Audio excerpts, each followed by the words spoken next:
नमस्कार, मेरा नाम डॉक्टर रजनीश जोशी है और आज हम डायबिटीज़ के औषधि उपचार के बारे में जानेंगे।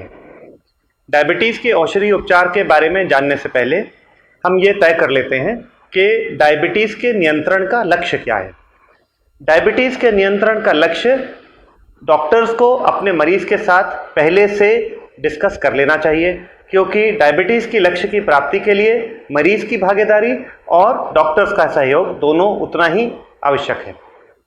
डायबिटीज़ के कंट्रोल का लक्ष्य है खाली पेट शुगर 70 से 140 मिलीग्राम पर डेसीलीटर के बीच में होना, खाने के 2 घंटे बाद का शुगर 70 से 180 मिलीग्राम पर डेसीलीटर के बीच होना, HbA1c लेवल का 7% से कम होना और ब्लड प्रेशर का 140/90 से कम होना। ये सभी लक्ष्य जरूरी हैं। अगर हम डायबिटीज के लक्ष्य शुगर जांच के द्वारा देख रहे हैं तो फास्टिंग और खाने के 2 घंटे बाद का शुगर दोनों के ही लक्ष्य की प्राप्ति आवश्यक है। हम चाहें तो डायबिटीज के लक्ष्य की प्राप्ति HbA1c द्वारा कर सकते हैं, जो कि 3 महीने के शुगर का एवरेज देता है और ये एवरेज 7% से कम होना चाहिए। शुगर हम ब्लड शुगर मेजरमेंट या HbA1c कंट्रोल किसी के माध्यम से जान सकते हैं, पर ध्यान रहे कि जब भी हमको ब्लड शुगर का लक्ष्य प्राप्त करना है उसके साथ हमें ब्लड प्रेशर का लक्ष्य भी प्राप्त करना है, जो कि 140/90 से कम होना चाहिए। ब्लड प्रेशर के लक्ष्य की प्राप्ति इसलिए आवश्यक है क्योंकि डायबिटीज वाले व्यक्तियों के अंदर मृत्यु का मुख्य कारण हार्ट अटैक या लकवा है, जिसका कंट्रोल करने के लिए ब्लड प्रेशर का कंट्रोल आवश्यक है। जब भी किसी भी व्यक्ति के अंदर डायबिटीज की पुष्टि होती है तो सबसे आवश्यक है जीवन शैली के बदलाव, जिसके अंदर मुख्यतः हमें डाइटरी चेंजेस यानी कि खान पान के ऊपर कंट्रोल करना आवश्यक है। यह डाइटरी चेंजेस मुख्यतः हैं मीठा बंद करना, कैलोरीज जो हैं उसको नियमित करना अपने वजन के हिसाब से, तीसरा खाने के अंदर जो हाई फैट खाने हैं उनको कम करना, हम फल और ताज़ा सब्जियों का सेवन जारी रखते हैं क्योंकि इससे डायबिटीज़ के कंट्रोल में मदद मिलती है। इसके अलावा जीवन शैली के नियंत्रण का दूसरा पहलू है गतिशील रहना, फिजिकल एक्टिविटी करते रहना, जो कि कम से कम 45 से 60 मिनट प्रतिदिन तेज चलना एक सबसे कम यानी मिनिमम फिजिकल एक्टिविटी है जिसके द्वारा डायबिटीज़ को कंट्रोल में लाया जा सकता है। अगर तंबाकू का सेवन कर रहे हैं या गुटखा या पान मसाला खा रहे हैं तो इसे बंद करना होगा। इसके अलावा डायबिटीज़ के अंदर अगर हम मदिरा का सेवन आवश्यकता से अधिक कर रहे हैं तो इसको भी बंद करना होगा, क्योंकि डायबिटीज़ में इस्तेमाल होने वाली कई दवाइयाँ लिवर पर असर करती हैं। लिवर के ऊपर बुरा असर करने वाली जो भी वस्तुएं हैं जिसके अंदर अल्कोहल या मदिरा विशेष तरह से आता है, उसका उपयोग करने से लिवर डैमेज के चांसेस बढ़ जाते हैं। डायबिटीज़ वाले व्यक्तियों में अगर हमें कोई दवाई इस्तेमाल करनी है तो हम हमेशा एक दवाई से शुरुआत करते हैं। ये दवाई जिससे हम शुरुआत करते हैं वह मेटफॉर्मिन है। मेटफॉर्मिन सबसे सफल दवाई है डायबिटीज़ के नियंत्रण के लिए, और इस दवाई के कुछ और फायदे भी हैं, जैसे कि इससे शुगर बहुत ज़्यादा कम नहीं होती, मतलब हाइपोग्लाइसीमिया नहीं होता है, और इस दवाई से वज़न बढ़ता नहीं है बल्कि वज़न कम होने में भी ये दवाई मदद करती है। मेटफॉर्मिन की अगर हम शुरुआत कर रहे हैं तो इसकी शुरुआती डोज 500 मिलीग्राम प्रतिदिन है, पर अगर 500 मिलीग्राम प्रतिदिन से 2 हफ्ते के बाद भी हमको लक्ष्य की प्राप्ति नहीं होते हुए दिख रही है तो हम इसकी डोज बढ़ाते हैं और इसको 1 ग्राम प्रतिदिन कर सकते हैं। ये 1 ग्राम प्रतिदिन 500 मिलीग्राम की गोली दिन में 2 बार दे सकते हैं, या फिर 1 ग्राम की अगर सस्टेन्ड रिलीज प्रिपरेशन है तो उसको दिन में 1 बार दे सकते हैं। अगर 1 ग्राम प्रतिदिन से भी 2 हफ्ते के अंदर लक्ष्य की प्राप्ति होती नहीं दिख रही है तो हम मरीज से वापस पूछते हैं क्या वे दवाई बराबर से ले रहे थे, क्या रोज ले रहे थे, दवाई की जो डोज है वो मिस तो नहीं हुई है। इसके अलावा जीवन शैली के जो नियम बताए गए थे, जैसे खान पान में नियंत्रण रखना और गतिशील रहना, इन नियमों को पूरी तरह वो जो है फॉलो कर पा रहे हैं या नहीं कर पा रहे हैं।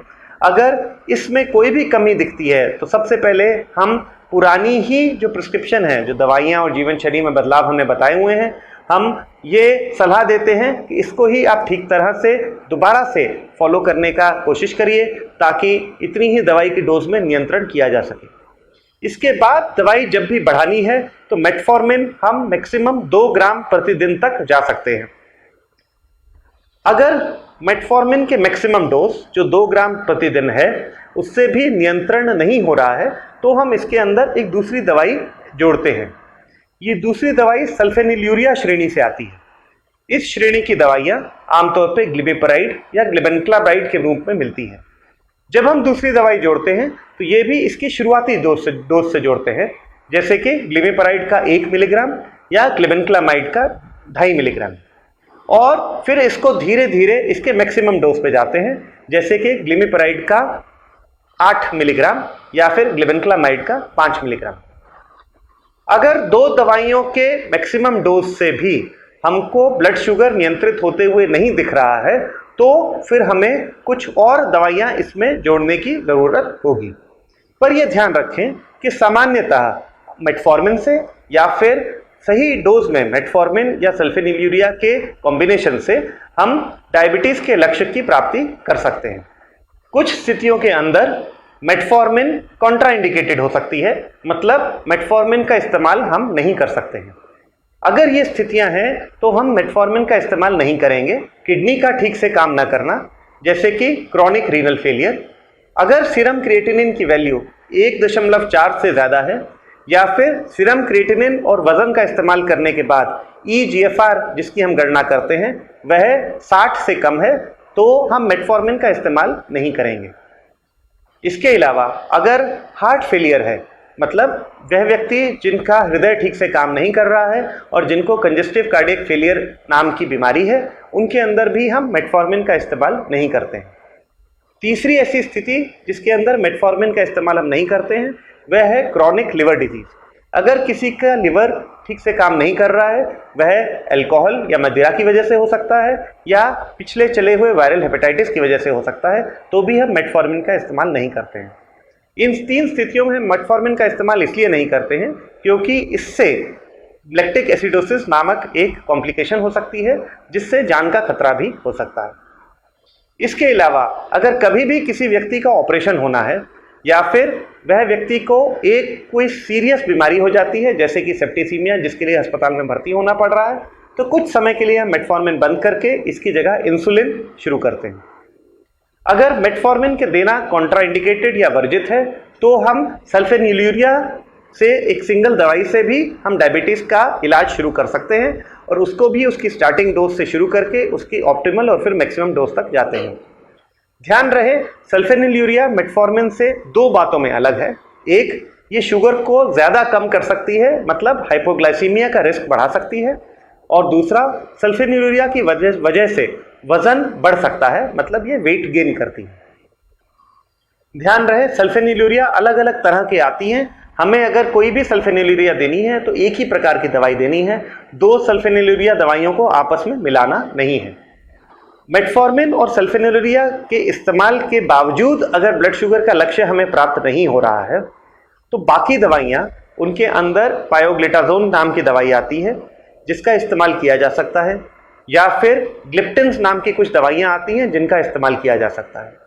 ये दोनों ही किस्म की दवाइयाँ थोड़ी महंगी हैं और इनके विशेष साइड इफ़ेक्ट्स होते हैं। इसलिए ये ज़रूरी है कि अगर 2 दवाइयों के मिश्रण के बावजूद अगर हमको कोई ओरल दवाइयाँ यानी मुंह से खाने वाली दवाइयों की ही शुरुआत करनी है तो हम ऐसे व्यक्तियों को स्पेशलिस्ट के पास रेफर कर दें। ये इसलिए भी ज़रूरी है क्योंकि हो सकता है इन व्यक्तियों में डायबिटीज़ का कोई कॉम्प्लिकेशन या फिर डायबिटीज़ की कोई और कोमॉर्बिडिटी हो जिसका भी नियंत्रण करना ज़रूरी है।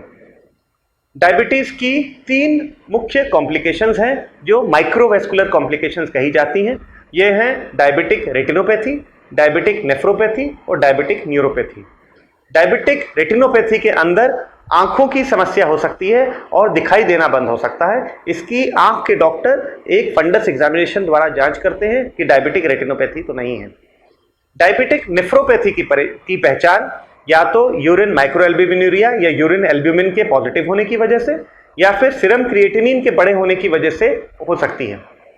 डायबिटिक नेफ्रोपैथी अगर है तो हमको मेटफॉर्मिन हम ठीक डोज में नहीं दे सकते हैं। ऐसी स्थिति में इंसुलिन की ज़रूरत हो सकती है जो जल्दी शुरू कर देना चाहिए। डायबिटिक न्यूरोपैथी एक तीसरी स्थिति है जिसमें ऐसे व्यक्तियों को जिनको डायबिटीज़ है उनकी नर्व डैमेज होनी शुरू हो जाती है। इसके शुरुआती लक्षण हैं हाथ पांव में जलन होना, हाथ पांव में झुंझुनी होना या हाथों और पांव के अंदर जो स्पर्श है उसका कम हो जाना।